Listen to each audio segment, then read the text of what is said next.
There's a couple people in the community talking about selling collectibles for OMI or OMI for collectibles, and I just wanted to talk about that in today's video. There isn't quite a clear-cut answer for this, but I wanted to break it down best so that you can understand both sides and make the best educated decision for yourself. Again, this is not financial advice. I just wanted to share my perspective of both sides, and then at the end, I'll be telling you what I'm doing personally for full transparency. When it comes to collectibles, I do it because I enjoy it. I love collecting sets. I love seeing the numbers go up every single time I'm able to complete a set.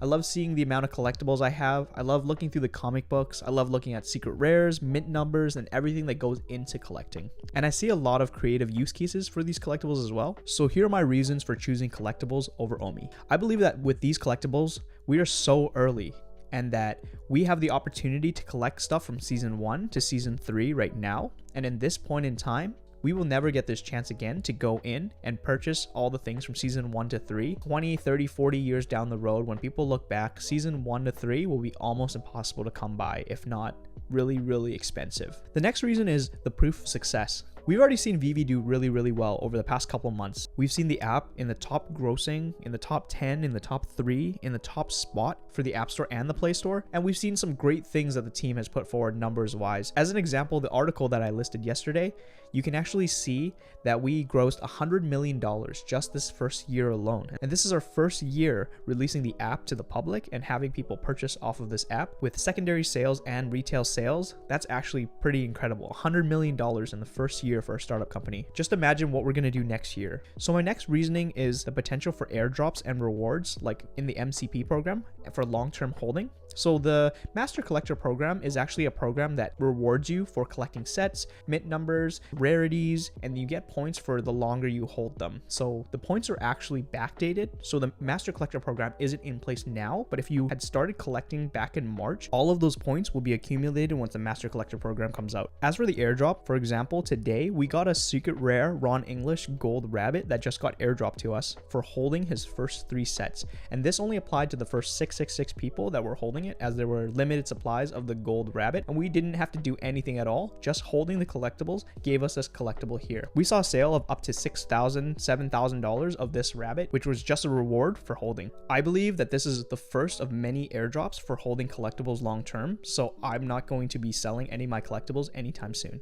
And then my last point for collectibles is renting out collectibles in the VeVeverse. The team has already talked about this multiple times, and we've seen it in the staking tier for OMI and the Master Collector Pro program, where you'll be able to rent out your collectibles. And I believe that this will be a huge piece coming forward, because if you're able to rent out your collectibles to someone for an exclusive access inside a section of the VeVeverse or some kind of real world utility, and this is just speculation, but if that renting process actually works out the way I think it will, you will be able to continue to receive passive income on your collectible, which is amazing. Now let's talk about OMI. OMI is still what got me into the VeVe in the first place, and the way I look at it, OMI still has an infinite amount of potential. The utility hasn't been fully implemented yet, and it still has a lot of room to grow. So here are the reasons to pick OMI. With OMI, you aren't limited by the NFTs built into the Collectibles app. So if you're not a collector, buying OMI is kind of like buying into Ecomi, which is the overarching technology company that encompasses VeVe and whatever future company that comes out underneath the umbrella Ecomi. In my opinion, the token is still undervalued, as we still haven't seen it on any major exchanges, only still currently sitting on 4.